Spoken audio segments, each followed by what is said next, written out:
दोस्तों, इस वीडियो में हम आपको बताएंगे कि इस धरती पर जीवन कहां से आया और कैसे आया। वीडियो में आगे बढ़ने से पहले लाइक और सब्सक्राइब कर दीजिए। पृथ्वी पर जीवन की शुरुआत का बीज अंतरिक्ष से आया है। अमीनो एसिड, जिन्हें वास्तव में अमीनो कार्बोक्सिल कहा जाना चाहिए, यह बेसिक रासायनिक कंपाउंड है जो इस पृथ्वी पर सभी ज्ञात जीवों में पाया जाता है। दोस्तों, हमारी बॉडी में इसका काम प्रोटीन और ऊर्जा बनाना है। आप सोच रहे होंगे कि अमीनो एसिड का संबंध पृथ्वी पर जीवन आने से कैसे है, तो इसका उत्तर भी आपको आगे मिल जाएगा। अमीनो एसिड के लगभग 20 प्रकार हैं, जो पहली बार रयुगु नाम के एस्टेरॉयड की ऊपरी सतह को खरोचने से पाया गया। इसे जापान सहित कई देशों में जांचा परखा गया। दोस्तों, इस खोज में जापान की बड़ी भूमिका रही है। जापानी शोधयान हायाबुसा 2 दिसंबर 2020 में यह नमूना रयुगु एस्टेरॉयड से लेकर आया था। तब से अब तक रिसर्च सेंटरों में उसका बारीकी से अध्ययन हो रहा था। दोस्तों, ये हायाबुसा 2 शोधयान जापान के द्वारा खास हमारे सौरमंडल और पृथ्वी पर जीवन की उत्पत्ति को भली भांति जानने और समझने के उद्देश्य से बनाया गया था।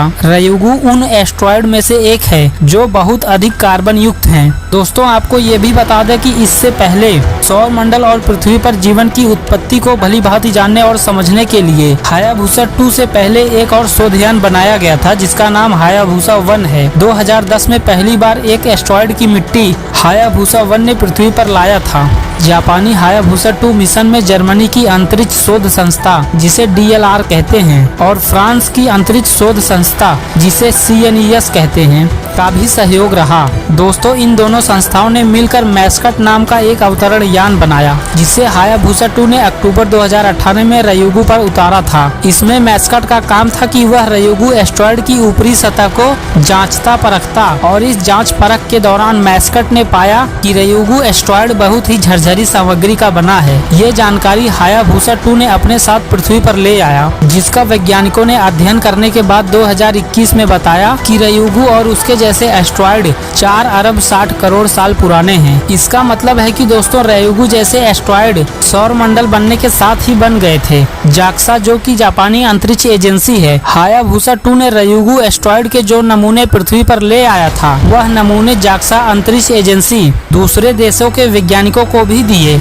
जिसमें कुछ बातों के साथ अमीनो एसिड के निशान भी मिले। दोस्तों, जब ये पृथ्वी आज से करीब 3 अरब 90 करोड़ साल पहले इतनी ठंडी हो चुकी थी कि पानी जमीन की सतह पर तैर रहा था, मतलब पानी को जमीन सोख ही नहीं रहा था, तब एक सरल कोशिका वाला जीवन अस्तित्व में आया था। लेकिन सवाल का जवाब अभी भी नहीं मिला है कि इतनी जल्दी जीवन पैदा कैसे हुआ। लेकिन मैंने आपको पहले ही बताया था कि रयुगु एस्टेरॉयड की ऊपरी सतह पर अमीनो एसिड का निशान मिलने से इस प्रश्न का जवाब भी मिल ही गया। पृथ्वी पर जीवन के प्रथम बीज रयुगु जैसे एस्टेरॉयड के पृथ्वी पर टकराने से यहाँ पहुँचे होंगे। हाल ही में जापान और अमेरिका की एक रिसर्च टीम 3 एस्टेरॉयड में न्यूक्लियो बेस का पता लगाने में सफल रही है। न्यूक्लियो बेस, अगर आप नहीं जानते तो बता दूं कि ये ऐसे कार्बनिक क्षार, जिसे ऑर्गेनिक बेस भी कहते हैं, जो आनुवंशिक इकाइयों DNA और RNA को बनाने के लिए बहुत जरूरी हैं। नेचर कम्युनिकेशन पत्रिका के अनुसार जटिल न्यूक्लियो बेस अणु शायद सौरमंडल के बनने से भी पहले अंतरिक्ष में बन गए थे। अब यहाँ पर एक प्रश्न और उठता है दोस्तों, कि ये रासायनिक चीजें, न्यूक्लियो बेस और अमीनो एसिड जैसी चीजें अंतरिक्ष में कहाँ से आई? तो इसका जवाब है ब्लैक होल से, जो अरबों सालों से रासायनिक तत्वों को यूनिवर्स में फैला रहा है,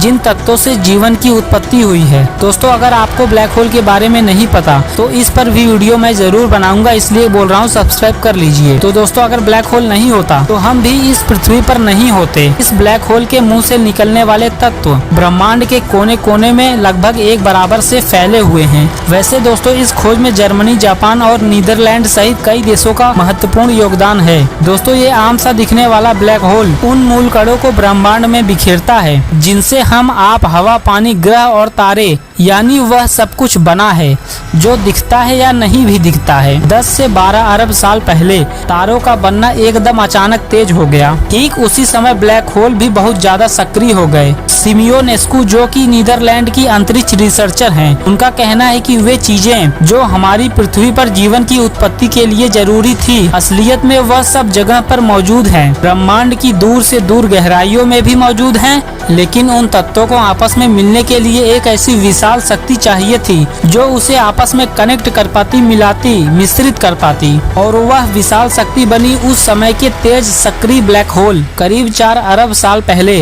हाइड्रोजन और कार्बन से भरे एस्ट्रॉयड की पृथ्वी पर एक तरह से बमबारी बरसात हुई। ये वही एस्ट्रॉयड है जिसे मैंने इस वीडियो के स्टार्टिंग में आपको बताया था। ये एस्ट्रॉयड ही पृथ्वी पर पानी, कार्बन सामग्री और जीवन लाए। लेकिन सिर्फ पृथ्वी पर ही क्यों? हो सकता है जिस तरह पृथ्वी पर इन एस्ट्रॉयड की बमबारी हुई उसी तरह किसी और प्लेनेट पर इन एस्ट्रॉयड की बमबारी हुई हो। तो ऐसा भी हो सकता है कि यूनिवर्स के अनंत में कहीं न कहीं किसी न किसी प्लेनेट पर जीवन जरूर है। उम्मीद करता हूँ दोस्तों आज की वीडियो आपको जरूर पसंद आई होगी। तो सब्सक्राइब कर लीजिए ऐसी और मिस्टीरियस वीडियो के लिए।